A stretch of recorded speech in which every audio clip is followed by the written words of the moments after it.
a very weird word because, you've invited someone in. I think part of the job in an interview is to call bullshit. I think today, especially on social media, there's just so much kind of fakery. My sister, years ago when she was in college, we'd lean across someone's Rolls Royce. This is, way before social media. Like you'd lean and be like, just me in my car. Here I am, take a photo of that. Sometimes just being canceled is like, yes, you are a racist. So there you go. Canceled. That's a great point. It does not matter what you make. Tell me what you saved. What's up, everybody? Welcome back to Banking on Cultura, where we talk about all things Latino culture, the vibrancy, the complexity, entrepreneurship, and of course, all the bonchinche in between. Now, today, I might be fangirling a bit throughout this interview, so bear with me, y'all, because I am interviewing an icon, like a legend, okay? That just makes me sound old. No. A legend, okay? Like, I've been watching this woman's career since I was in my early 20s, back when I first met her on Wall Street, and she was on a panel at my company, and I immediately fell in love with her. I was like, who is this woman? She just had this aura and this energy and this this magnetic force that I was like, oh my God, who is she? And then, of course, I went and started stalking your life and found out more about who she was and just fell more and more in love with her accolades, with her presence, with what she represented, the example that she was in the community for Latinas, and just all the things. So just bear with me, y'all, because I am going to fangirl, because this is truly an honor to have none other than Miss Soledad O'Brien Thank you for having me. My pleasure. And I am so honored to have you here as a mentor, as a role model, as a badass, as a MILF, as all the things. You're just all the amazing things. And I'm just really excited to have this conversation with you, because I think this was the time that we were supposed to have this conversation. Mm-hmm. Because had I met you when you were on CNN, well, I did meet you when you were on CNN because you spoke at my company, but I mean, us build a relationship and had this show at that time, perhaps there would be too many chefs in the kitchen for us to have the type of candid conversation. Yeah, and I think it gets really hard when your kids are younger. It's very hard to be a mentor or spend a lot of time with people. For me, it was really hard. I have 4 kids. So when they were little, I just couldn't kind of do the stuff that I get to do now because they're a little bit older. I'm sorry, 4 kids, and then you wonder why. Hello. Hello.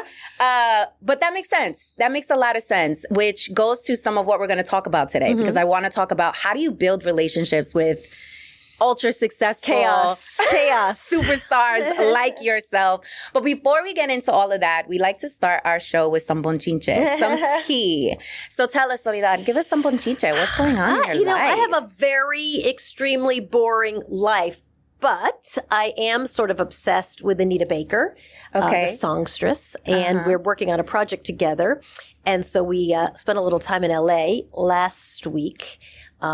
And I love her, and she would just break into song all the time in the place where I was chatting with her. So that's coming down the pike. But that's like the only exciting thing that I have done in the past couple of weeks, like to sit around and drink wine with Anita Baker. And I would break into song too, but nobody wants to hear it. She's always like, oh, huh. Wow. Yeah. So that was really fun. That's like my fun tea. I feel like as an entrepreneur and a mom, I don't really get to do like a lot of crazy fun things. My mom used to say everybody gets the same 24 hours. And then you kind of have to decide, how do you spend them? Mm-hmm. So we're trying to, my boys are looking at colleges. So I do a lot of the driving around. Mm-hmm. Everybody's getting ready to go back to school. So I do a lot of that kind of driving around. And then just running my company. It's just a little bit of a constant jog on the treadmill every single day. Yeah. So I think you're being so modest, because who casually says, oh, just drinking wine with Anita Baker, my life is so boring, But you come across a lot of pretty iconic people. You've also had the pleasure of interviewing literally legends, historical figures. So how do you prepare for those conversations? How do you not fangirl like I am right now? I'm literally shaking. I do fangirl. I really, again, singing to Anita Baker. It's nothing more embarrassing for me to do that. I think for me, I think one of the most important things you can learn in business, whether you're working at a company or you're working for yourself, is like, what is the thing that makes you most comfortable? What do you need to be at 100%? Mm-hmm. So for me to do an interview with someone, whether I love them or I despise them, right. I just need to be really prepared. Mm-hmm. And I think like that has always felt like it's my little magic piece. Yeah. I am not good at winging things. I really don't like it. I don't like to go in like, I spent the last 6 minutes Googling you, so let's chat. I just don't do it. And I'm a good student. And I think that in a lot of ways makes for a better interview. So knowing myself over the years, I know prep is everything that I need. And so I think that's what I do. I just try to really, really kind of understand the topic and understand what I'm trying to get to. Let's talk about you interviewing people that you're not necessarily fond of. Then you really need your research, because usually you have to say, well, that's just not true. Let's go back to the actual data. Yes. So how do you remain unbiased in those conversations? Or do you? Bias is a very weird word because, you've invited someone in. I think part of the job in an interview is to call bullshit on people, right? If they're lying to you, whether it's a politician or just anybody, right? Your responsibility is like, that's the job. So I don't know that it's bias. I try to be very transparent and clear about why I want to talk to someone. I don't want to ever have anybody feel like they were ambushed. They didn't know what they were being asked. Mm-hmm. And I think if you do a good job, the goal is to educate the audience about something, right? So it's not about my take on a thing. Who cares? Here's an expert who I've brought in who's agreed to sit in my living room, or my TV living room, like in TR, with our fake plants, right? And this is real. What are you talking about? Sorry, this very well manicured plants, and they've come in, so of course they deserve respect. I want to hear from them, but I never think like it's not my. No one. I mean, I'm happy to tell people what I think, but it's not why the interview is happening. But I do think as a reporter, the job is to say, yeah, that's kind of bullshit. That's just a lie, and I think that's really important. Interesting. So you and I had the pleasure of drinking wine in your beautiful home. Yes, we did. Oh my God. That day was magical for me. I don't think you understand, like, I'm going to tear up. No, I'm going to keep it together because I'm a professional, Soledad. No, it really was transformational for me because not only was I in this beautiful home, absolutely gorgeous. And you know what really stuck out to me? When I asked you about your artwork that was on the walls and you said you had a homeless man, right? Make this gorgeous painting that was in your home. It literally just drew in so much attention. And I thought that was pretty amazing. It was so nice to have you. I really do enjoy talking to young entrepreneurs and people who are trying to figure out a path. I'm one of those people, right? I like having those conversations. So it's really nice to have you. And yeah, my art collection, that actually, I don't even want to say art. Like that sounds fancy, doesn't it? Like, oh, well, my art collection of Warhols. It's really just stuff I like. Yeah. I really just, if there's something, I was in Cuba and I was, hanging out with my family. Most of my mom's side of the family is still in Cuba. And, you just see these amazing artists and to be able to take things that are just so moving and then put them on a wall somewhere and support artists is great. And so it's never about the inherent value of the painting or the artist or the sculpture. It's like, do I like it? And if I like it, then I get it. Yes. And your home was full of so much character. And I felt an energy, a love as soon as I entered the space. But it was also really great for me to see because you can't be what you don't see, right? And you don't understand the possibilities when you're not exposed and given that type of access to just visualize it, to see. It's not the same when you see it on TV because it's still like kind of fake, right? You're like, it's on TV, but we're like in person. I'm in Soledad O'Brien's home, having wine, talking about real life stuff. But I think it's also like just normal, right? It's just, there was not people getting the wine for us. We were not staffing our break. We just literally sat on my couch. I got the wine. I mean, it wasn't normal for me. No, but but that's just like, but that I get what you're saying.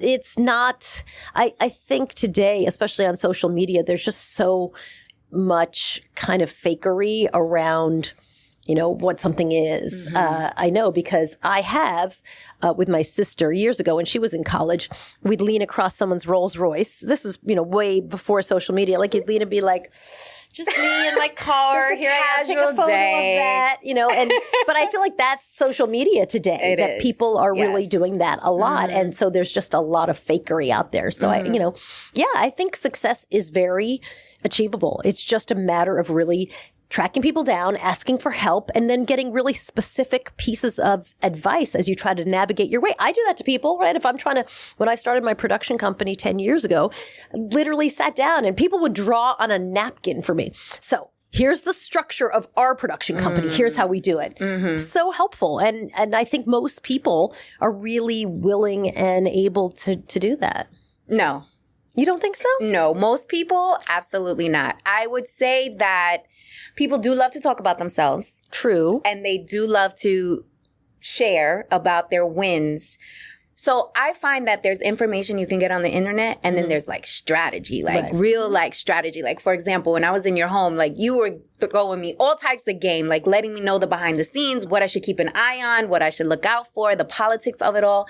And that to me, I feel like is only shared when someone genuinely connects with someone else, or they feel like they actually really want to help them out. Yeah, that's true. I just feel like I've met so many people who were helpful, and not just helpful to me. Yeah. We run a little foundation, send girls up to college. There's all these women who I think have a lot of good advice and I think are really willing to say, I know you've been given this advice in the past, but actually the real thing is this advice over here. I remember years ago, I was on a panel at NABJ, the National Association of Black Journalists, and people were talking about how do you navigate being a mom and being a journalist.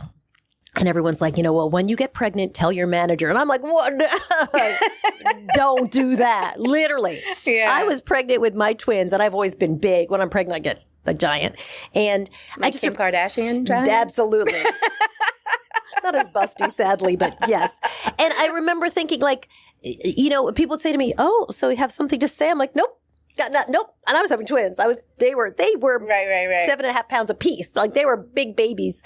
But, until you're ready, don't share that, right? And just there's some real strategies. So I think you're right. You don't just need someone talking about here's what I did. Here's what my wins were last week. It needs to be, here's what I didn't do well. Here's a strategy that I wish I had put into place. Here's what I learned from this really terrible experience, so that you don't have to, learn a hard lesson. You can just kind of skate on the thing that I learned. Why should we both have to deal with it? Yeah. And I think that is the secret sauce, right? The kind of surface level talking points that you hear when someone's on a panel. Yes, effective. I'm good on a panel. And you are. I really, because I'm the one who always tells people. This speaks to your character. You're authentic. You keep it real. You know what I mean? And you also provide the behind the scenes. Not everyone is like that. Especially now, because everybody's worried about getting canceled. Everybody's worried about saying the wrong thing. See, people say canceled, and I say reaping the fallout, the consequences of your actions. Sometimes just being canceled is yes. You are a racist, so there you go. Canceled. Yeah. Reaping the consequences of being a racist. That's just what happened. You could call it canceled, but I just say consequences. But then there's some instances where people are guilty until proven innocent. I know, for example, there's been some careers that have been completely tarnished because they were accused of doing something. Then they go through the process. We realize that it was untrue, but that's it. They canceled.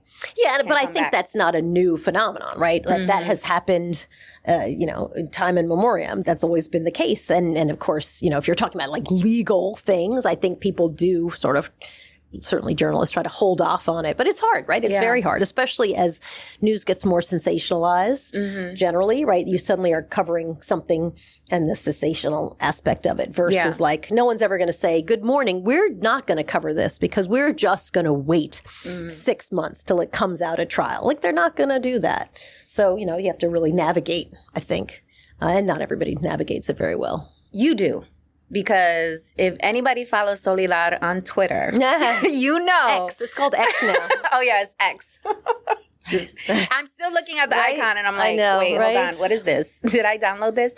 You know, you're pretty, I would say, passionate about things that you care about and are very outspoken and, you know, talk your shit on Twitter, which I love. Have you ever monitored what you said because you were concerned about possibly being canceled or? You know, I think what I do monitor, and again, I never think about being canceled at all. I just think like, if it's true to me, I think the key for me on social media is to make sure you're not misunderstood. Right? There are just ways in which you could say something. You're like, oh my God, I didn't realize that you would take it this way. That actually, I think, happens more often. You know, some of the more egregious things online, right there, the person's anti-Semitic or they're like, it's just is what it is. You should not be like kicking the Latinos out of the park kind of thing. Right? We've seen, you know, that's just this past week. So I think, I don't worry about being canceled, but I do worry like, yeah, I wouldn't want anybody to take this the wrong way or to think that I'm saying this when I'm actually saying that. So I try for clarity more than anything. Or you think you're making a joke about something and it's just not funny to some people, you know. So do you ever like think twice before you go out and always. tweet? Oh my gosh. Yes. 10 times. Always. Really? Because you tweet a lot. I do. But you know what? It's so funny because I tweet a lot, but I'm always like in a car going somewhere or on a plane going somewhere. So you have a moment to like literally, tons of, but yeah, no, I think it's really unwise to be on social media if you can't manage your emotions and you can't tweet, right? You know, stop yourself from tweeting and thinking about, or whatever they call it now, Xing. Xing, right? Like, what are they going to say now? Posting. But, you know, but I like, you grow up. And if some people I think are emotional or they get very upset with negative feedback and then they really shouldn't be on social media. But yeah, I mean, a lot of the stuff that I post too is like, dog pictures, horse pictures. Yes. Selfies. Yes, there's balance. There's balance. So, you know, but I absolutely, I think about everything. But mostly like, is this exactly what I'm trying to say? And does that come from just your years of training, being a journalist? And just being a human being who's trying to make sure that even if you're saying something that's very pointed, direct, and maybe even giving criticism, is it exactly what you're trying to say? You know, that's what's key. I think, you know, maybe just growing up a little. We interrupt our program to bring you this important message. Ooh, this is really good. You should know about this. So I don't know about you, but I've been known to procrastinate, especially when things scare the hell out of me. The fear alone would have me stuck, overwhelmed, confused, and all types of self-doubt. And don't even get me started on the imposter syndrome. Okay. After getting laid off, not once, but 3 times, honey, I realized that the security blanket that I made up in my head was just an excuse because I didn't really want to bet on myself. The corporate benefits that had me in that headlock, girl, they went out the window once my job decided that they no longer needed me. Turns out that I'll save a whole nickel if I cut your salary completely. The truth is, the only security blanket guarantee is the one that you create for yourself. In other words, until you start a business, you will always be at the mercy of a company's headcount, and you will never have complete control over your time, which means you'll be renting out your thought leadership and helping build someone else's dream instead of your own. If you've been waiting for a sign, this is it. Don't you think it's time you stop playing small and tap all the way into your power, sis? Check out www.victoriajen.com/training to learn my 3-step process, the exact 3 steps that I took to make the transition from corporate to entrepreneurship. And this is helpful even if you don't know what type of business to start and have only one source of income. And this is absolutely free. It is my gift to you. I want you to win. It's winning season. In fact, what's that? It smells like winning season. Okay, so tap in and I'll see you inside the training. Let's go! So let's talk about your career a bit. Sure. Because I'm going to be taking notes. And so should you. So 30 plus years in the game. Yeah, 30. Right? I think 35 this year. 35 years in the game. Multiple Emmy nominations, Peabody Awards. I mean, accolades out the wazoo. Wikipedia page, super lengthy. Did you ever think you would have this much impact? I never thought about it as impact. When I started, it was like I was a writer. I was an intern, then a PA. But when I started getting a writer job, you just wanted to get to the next level. So that was always my thing. Like, oh, I'm doing this, but really want to get over there. How do I do that? What's the strategy to do that? So I never thought of it in terms of impact. In fact, I probably thought of it in terms of pay, right? Like, oh my gosh, I can barely make my rent as a writer trainee.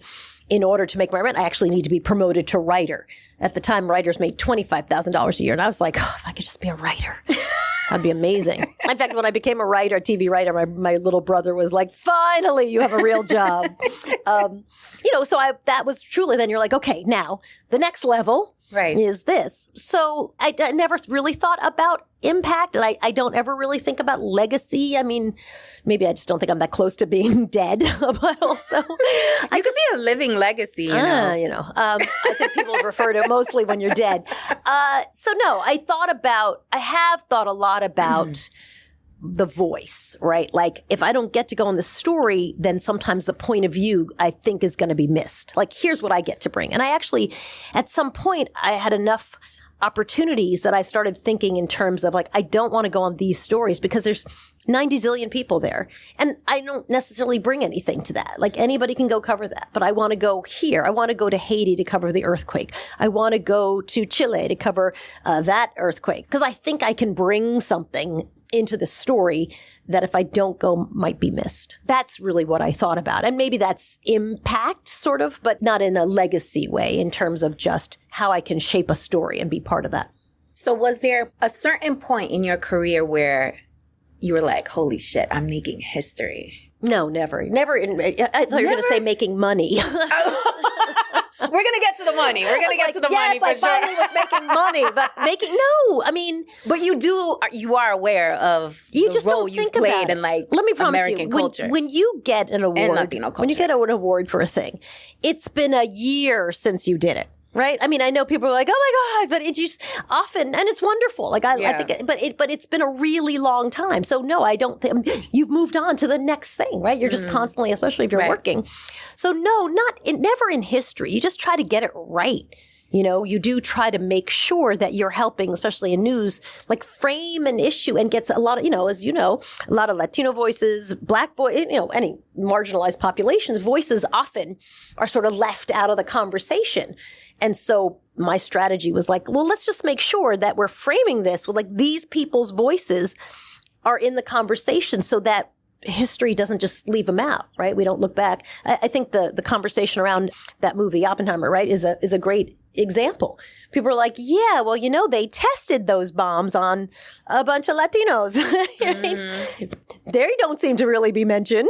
Right. And there was massive impact on those populations. No one's doing that movie, right? And so, I just think it's to have the opportunity to say, oh, well, actually, I think this position, this point of view might really be valuable to hear from. I think that would be good. Well, thank God for people like me who are on this planet to remind you of the fact that, yes, you have made history and you are a living icon and a living legacy. Oh my gosh, I'm going to have such a big head. So I need to like play this for my children. You earned it. You am an in the icon. equity. God damn it, kids. Let's go. Let them know when they don't want to do something, be like, excuse me. Sure, yeah. But that's the thing with kids, right? And like your hubby and your loved ones, they always humble you. Like, listen. Yes. Calm down. Exactly. So I would really love to get a better understanding.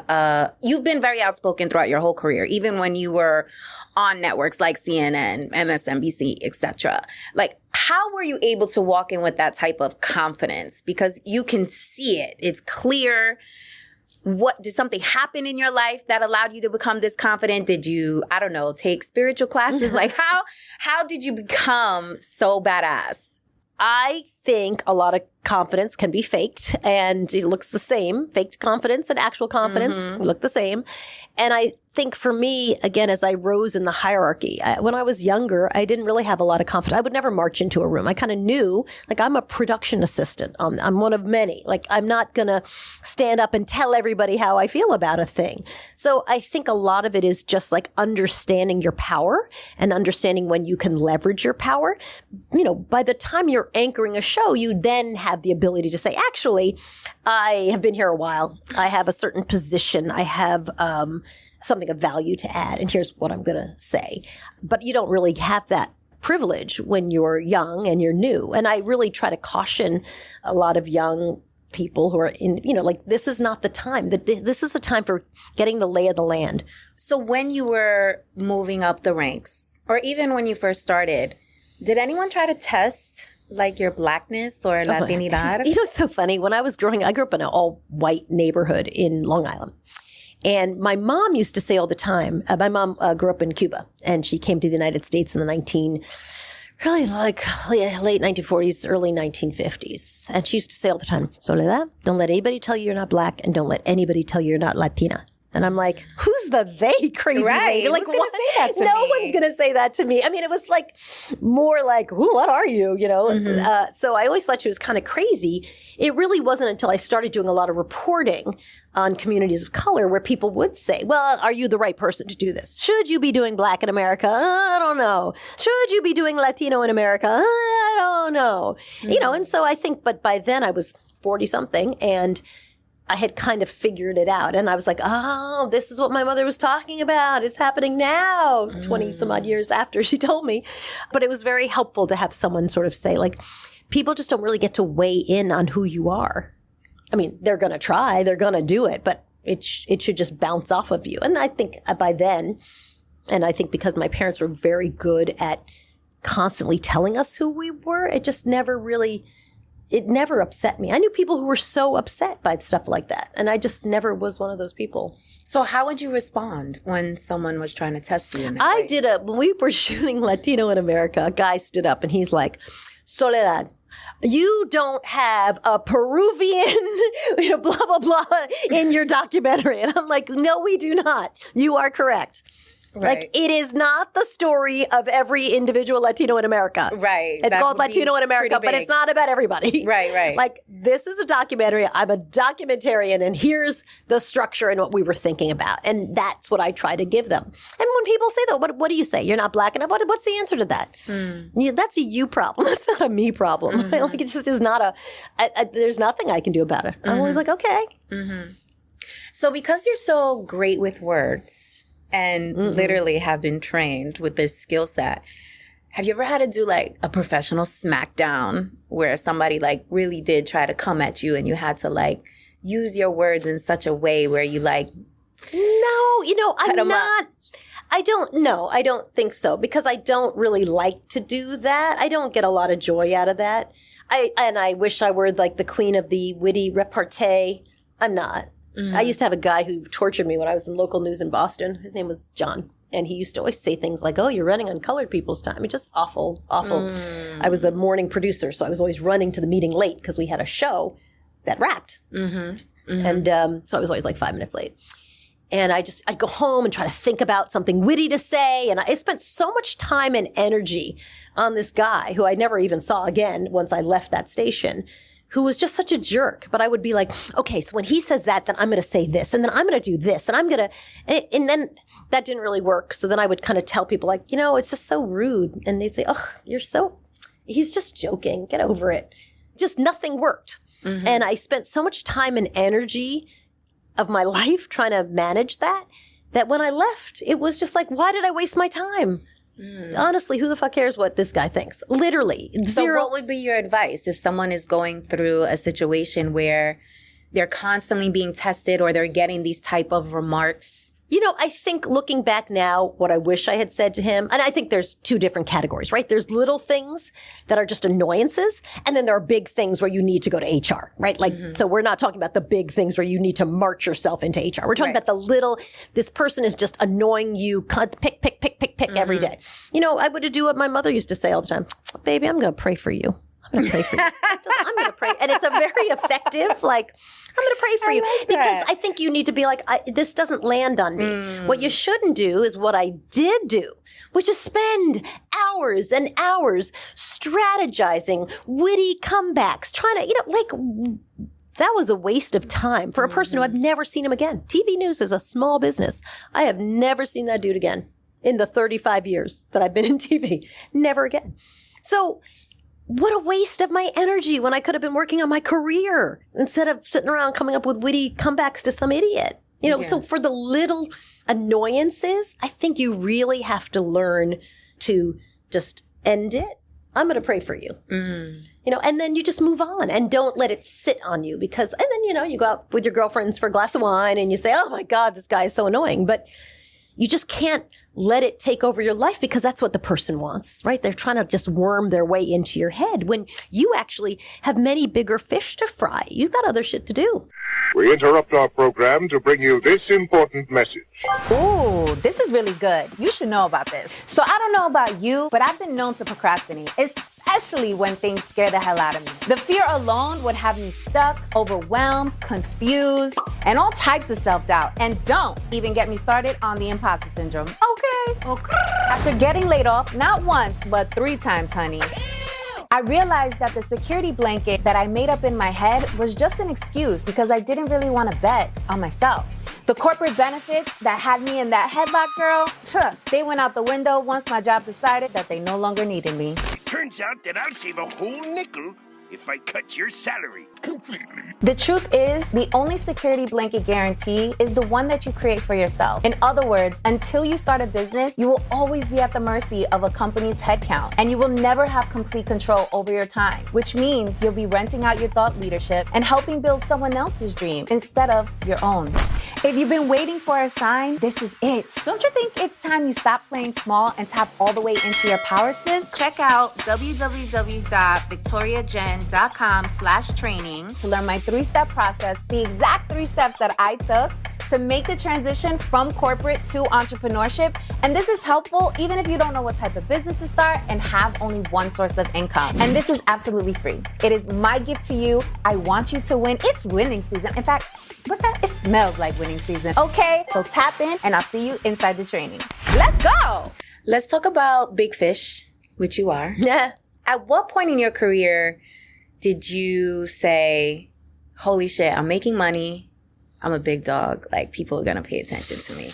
Again, it doesn't really work like that, right? To me, it was never, you always feel just lucky. Like, I'm having wine with Anita Baker. Like, that's amazing because I love her and we're doing a project together. Like, that's amazing. But I never feel like I'm a big dog. I just feel like, wow, I just keep getting these great opportunities.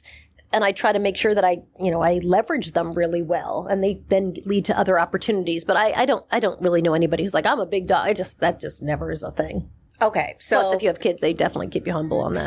So you started as a writer, you finally made $25K, and that was a big deal. So talk to us when 7 figures started rolling around, what that was like. When did that happen? I was probably...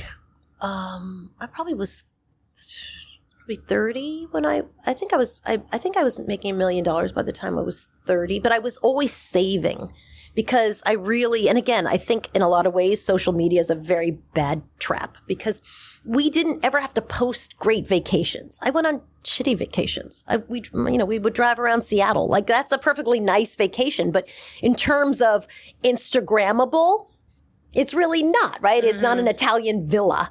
And so sometimes I feel badly for young people that like everything has to be this amazing experience as opposed to like my boyfriend and I drove around Seattle and it was chill and it was fun and we ate good food and we stayed in a cheap hotel because we had no money. But we were very interested in saving money because when I was working as a local reporter in San Francisco, I met a reporter who'd been working in San Francisco and then they canceled his show and they moved him to San Jose. But he lived in San Francisco.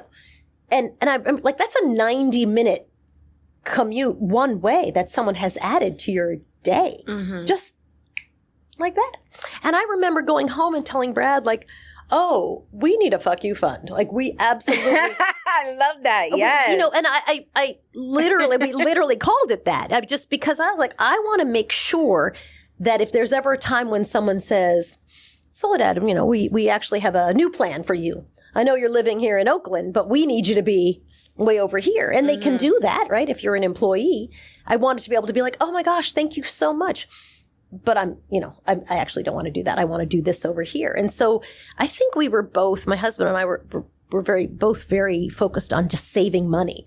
We wanted to buy a house. We knew that was going to be expensive in New York City. We were married living on the West Coast, but we knew we'd go back to the East Coast. And we just wanted the flexibility to be able to say, yeah, yeah, I just don't want to do that. But thanks.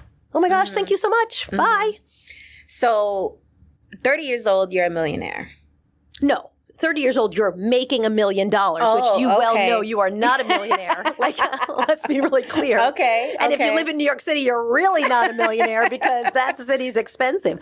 But it did allow me to buy my first apartment in Manhattan, which we paid $600,000 for, which I couldn't sleep at. I was just like so anxious. It was a 3-bedroom apartment. And by then we had 2 kids and well, really by 35 or so, 36, we had 2 kids. And so we started, like buying real estate and figuring out like, what did we want to do? And really aggressively putting that money that I was making and what Brad was making, into savings and into investment vehicles. I think we were Brad is hubby, by the way, in case folks don't. So, I think like that, but, making $1 million is not being a millionaire. It really is. You become a millionaire when you start saving some of that $1 million and packing it away. So you started this FU fund. What did you build it to know like, okay, I got FU money now? Well, it grows. Okay. Right? So you're like, $10 million, then I'm out. I'm good. And then you're like, well, actually, probably we should get to 20 million, right? I mean, like, I think that just grows. And I think that's kind of typical. The poll keeps going further and further. Right, which is great. And then I think you also start thinking about, probably in the last 10 years, like, okay, well, what do you want to leave your kids? I don't want to leave my kids money. I don't think that's really helpful for them. I do want to leave money to charities. So what do I want to support? Like that's an interesting legacy question for me more than work. Like, how do you change somebody else's life who maybe didn't have the advantages like that my kids had or that I had? So, then you start thinking about that, in terms of, what are you going to do with your money? Or certainly my parents passed away in the last 5 years or so. What do you want the last 5 years of your life to look like? And really being, prepared and organized for that kind of stuff. Okay. So making $1 million at 30. So is that what folks are making when they're an anchor or where were you at that point? I was anchoring just a couple of days a week. Oh, just a couple of days a week making a quick meal. But you're still working full time. It's not like, the anchor job isn't just like the chunk of time you're on TV. Right. Yes, there's like true. work behind it. So yes, there's no question. I mean, it depends on where you are. For sure in local news, absolutely. Those can be, especially in the big markets, those can be multi-million dollar jobs. In network news, those, as you well know, right? Those are $20 million dollar jobs sometimes on big network shows. So there's the entire range of it. But again, people often like to talk about what you make. And I'm always like, let's talk about what you save. I don't care what you make. It doesn't matter what you make. That's a great point. It does not matter what you make. Tell me what you save, because a lot of people, just have a high burn. And with 4 kids, we did have a high burn. So we were always just really trying to be very aggressive. Again, you're not a millionaire because you make $1 million. So you come from humble beginnings. So no, very middle class beginnings. I mean, my parents were both immigrants. My mom's family in Cuba was quite poor. My dad's family was pretty solid in Australia. And so I grew up in a suburb of Long Island. I had 5 brothers and sisters. So we were just, my mom was a teacher. My dad was a professor at the local SUNY school, State University of New York, college. So we were just very, I'd say, middle class. Both never, I won't say never wanted for anything, because like my life's dream in Long Island was to have Jordache jeans. And I did want for them, because my mother's like, no way, not happening for you. But we didn't have a fancy lifestyle at all. We just, everything, like you had clothes, you got clothes when you went back to school. It was just very solid.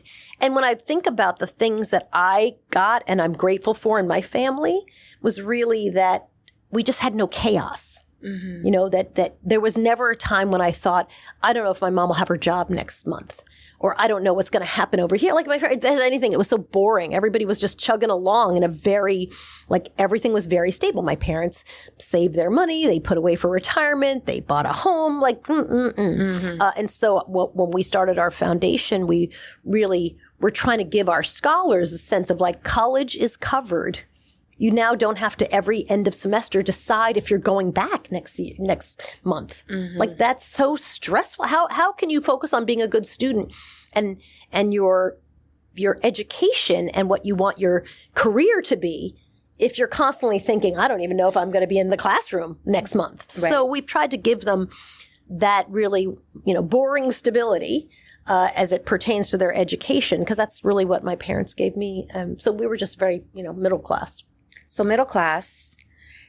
But then you transitioned, right? Because obviously you're in a couple of tax brackets. Well, in New York City again. I know it doesn't feel like a big deal, but it is a big deal. And when you break down the numbers, I get exactly what you're saying. But what I'm alluding to is you entered a new space, right? A new world. And as you continue to progress in your career, grow as an individual, that money increased, right? Yeah, for sure. So, which brings you into new networks of people. And new ways, I would assume, of carrying yourself.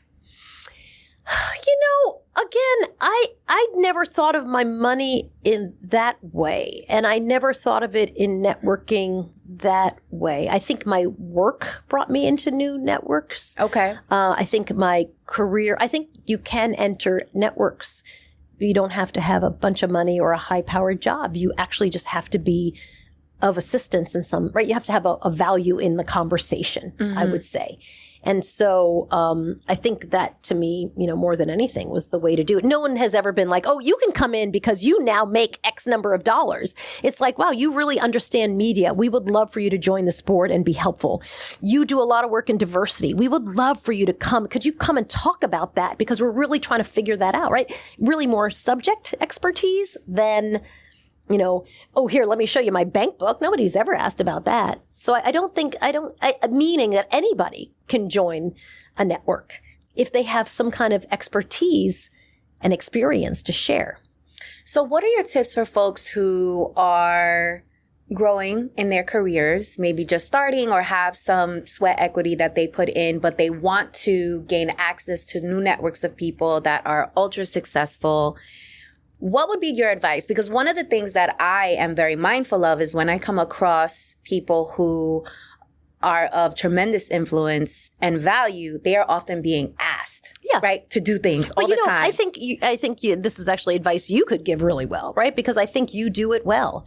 You say, hey, I have questions I want to ask you. Can we meet for this specific time? Here's what I want to talk about, right? Like, it's not hey, can we hang out sometime? Which is like, oh my gosh, how is that 2 hours? Is that 8 hours? And I think so then you find those people who want to be helpful and you ask them very tactical. You came with a notebook of questions. Like, I have a list of stuff we need to get through. But it makes me realize that you're very serious, right? You don't want to hang out with me.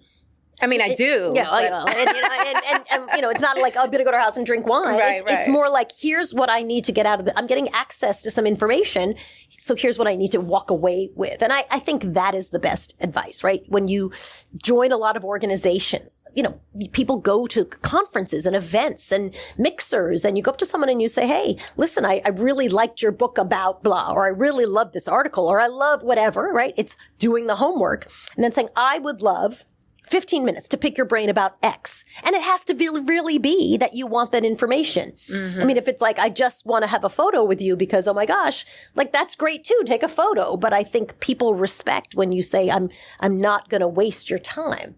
But you have to put yourself in those opportunities to rub elbows with those folks and be interesting and have something, to add. Mm-hmm. And would you say that make sure those questions aren't things that they can easily find out on their own? Yeah. Yes. I think I've never really had that issue. I've usually people who are trying to understand something. So it's not something that's like Googleable, like you could have just Googled that. What road did you live on when you were in high school? Right. It's more of how did you navigate this? How should I think about this? That kind of stuff is not really, something you can Google. And I think that is, I just think being very tactical is really worth it. Mm-hmm. And do you think timing plays a role in this? Because folks are constantly being asked for information, right? They want their IP, essentially. And so folks have to choose who they're going to give that time to. And ultra successful, busy people, family folks, like, they don't just have time. So how do you stand out to actually get them to want to help you? I always felt that being a good mentee made you stand out. There's nothing more frustrating than giving somebody advice and they just clearly don't take it. If you're talking about like the workplace where you can see, if you say to somebody, listen, I think a really good strategy is come in early, and they're still late 20 minutes you're just like, well, then I just don't need to have any more conversations with you, because this is basic advice and you're not, so I like the person who says, I took your advice and I really found this and this and this. Can I now follow up with this meeting? Like that actually, I think, makes it somebody who's worth investing in. And I think the way to stand out is to be worth investing in. But how do you prove that when you first, like when you meet someone at a networking event? How do you? Yeah, again, I think it's making your ask very small, and very, I'll give you an example. A young woman wanted to pick my brain about being a filmmaker. I said, absolutely. At the end, I said, she had a very interesting job. And I said, oh, my daughter's interested in this. She's in college. Would you chat with her? She was like, absolutely. Right. Like she was so helpful. And she could have said, oh my God, no, I'm so busy or whatever, or I don't even like this job, whatever. She understood. She's more likely to now get in a relationship with me because she's taking a call from my kid who's in college trying to figure out what her next steps should be. So when I worked in a newsroom, I always liked to make sure that I was helping people so that, if the 6 o'clock news producer needed something, even if it was coffee or whatever, right? I had a service and then I could say, could you read my scripts? You can't just march up and ask people favors. You sort of, in some circumstances have to be the person who's helped people out. Adding some value. Absolutely. It's harder in networking events when you're meeting somebody cold. But, I got to tell you, most of the time I will give people my number. I'll say, you should call me. You should text me. Most people don't. Really? Almost never. And I'll tell them, I travel a lot. So if I'm traveling, sometimes it's really hard for me to keep up with the emails or the text. Like, if I don't want to talk to you, I literally will tell you to stop calling me. I will say, never call me again. So until that moment, you should feel free to text me. I'm good on text. I'm fast. I'm happy to have that. Almost never. And then someone will say to me, I was going to, or you didn't answer me back. And I'm like, well, I literally have been in Haiti for a week and a half. Yes. So that always surprises me. So 3 mega nuggets. Make sure you're prepared. Always. Do your homework in advance. Have a small ask. See how you can add value. Always. Off the bat. And make sure you follow up if someone extends their help to you. Follow through. Always. And I'm telling you, most people do none of those things. So the good news is the way to stand out is to do those things. Because most people don't. They just don't. The number of people I've given some kind of basic advice, literally the equivalent of, I found 9 o'clock start really means be in at 8:30, be getting your coffee at 8:30. So you are well at your desk by then, before your 9 o'clock start. And, it's just hard for people to change habits. So they just don't do it. Yeah. So we haven't gotten to the Talk That Talk segment, which I don't think we have time for. But yeah, I have to go. Yes, I know, girl. I know you're on a tight schedule. But this question I want to ask because I think our audience would be really interested in this. What can we learn about Soledad that we cannot Google? That's a good question. I am a bee farmer. Oh. This is honey from my bees. Not you coming prepared that with I bought honey. for you. It's a little sticky because I harvested it myself. You bought me honey? This is for you. Oh, sorry, it's wow. sticky. Okay. I wasn't very good at the beginning of the at the beginning of the harvesting, and I got better toward the end. It's really good honey. Oh my goodness. And I'm a honey girl. You didn't know that, did you? I did not know that. Wow. Soledad, thank you. My pleasure. Thanks for having me. I have to label this jar. I know. And, I should have cherish it forever. I should have. No, you should eat it. It's really good. No, I'm definitely gonna eat it. You'll get. I can give you more honey every year. We got 55 pounds this harvest, and probably we'll do it again before the year. Wait, ends. so are you with the outfit and everything, and the bees flying around? We raised bees as a kid. No, I don't actually do that. Oh. My son is very allergic to bee stings. I am too. Yeah, so no, I don't. But as a kid, I did. My dad raised, had bees. That is really interesting. Yeah, it's pretty cool. But it's really good. Wow. I cannot wait. Someone said to me, don't give it to her until you put the label on, because I have these cute labels you can make online. And I was like, no, we're going to do it now. Oh my goodness. I love it. I'm so excited. And I will definitely text you because don't give me your number because I'm going to use it. Good. But yeah, I love it. I can't wait to use it. Thank you so much. It's my pleasure. Thanks for having me. And thank you for being on Banking on Cultura. My pleasure. Nice to talk to you again. Same here, Soledad. We have to have you back, I hope. Done and done. Yes. Done and done. You've heard it live. Soledad will be back on the show. But thanks for tuning in, guys. Make sure to check out the next episode. Until next time.